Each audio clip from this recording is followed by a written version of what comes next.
important difference we can see, that is formal sector they follow bank. For example, they follow the rules given by RBI. Here we have studied before, that is 15% of the deposit the bank has to keep with them in order to give the money to the depositors, right? So this 15%, how much they have to keep with them, that is decided by the bank. Rate of interest, how much on the deposit, how much rate of interest, on loans, how much rate of interest, these all are decided by the RBI or Reserve Bank of India with regard to the formal sector. But in the informal sector, no such RBI rules are followed. Nobody is there as the custodian or as the supervisor to instruct them to follow the rules and regulation. Here they do according to their wish. So there is no RBI rules in the informal sector. But in the formal sector, they follow the RBI rules. Okay. Next thing, that in the formal sector, the banks and cooperative, whatever, banks and cooperatives are mainly the formal sector. They have to follow the terms of credit, collateral, etc. Means they follow the terms of credit, collateral, etc. But here, informal sector, no such collateral, no such terms of credit are have to be followed. Here it is based on the mutual understanding. If we take money from a money lender in the rural area, in the village itself, the money lender knows the villager very well. So there is a mutual understanding. There is no need of that collateral or terms of credit. And regarding the friends, relatives, etc., there is no need of collateral, right? There is no need of terms of credit. So these are the important differences between formal sector and informal sector. And mainly the RBI supervises the formal sector. That is one of the important advantage, that if we approach formal sector, there is some legal rules and regulation which is followed in the formal sector. But informal sector, no such legal rules and regulations. Okay.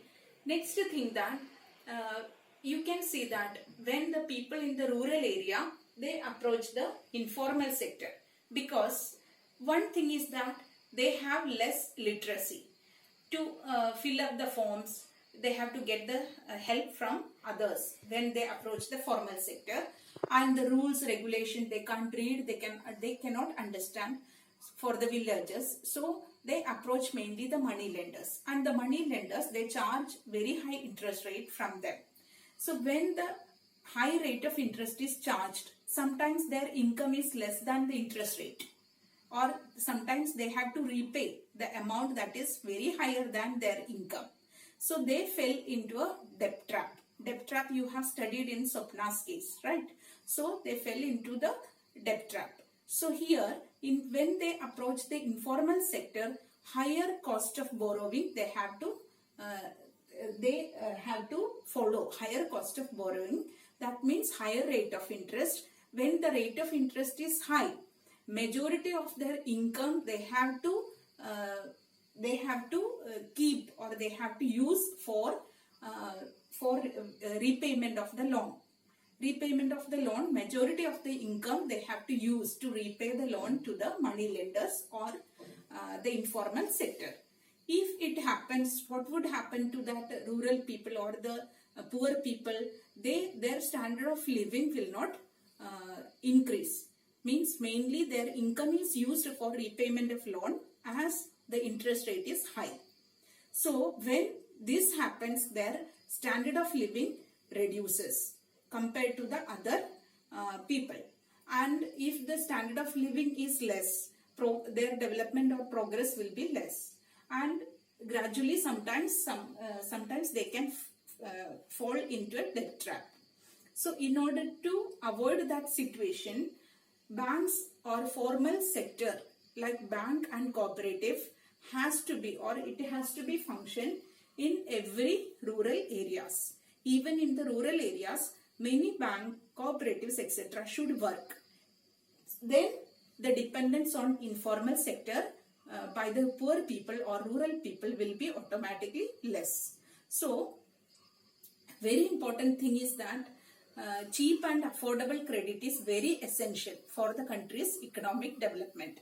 When the loans are cheap and affordable credit or affordable loans are needed for poor people, it can be given by the formal sector.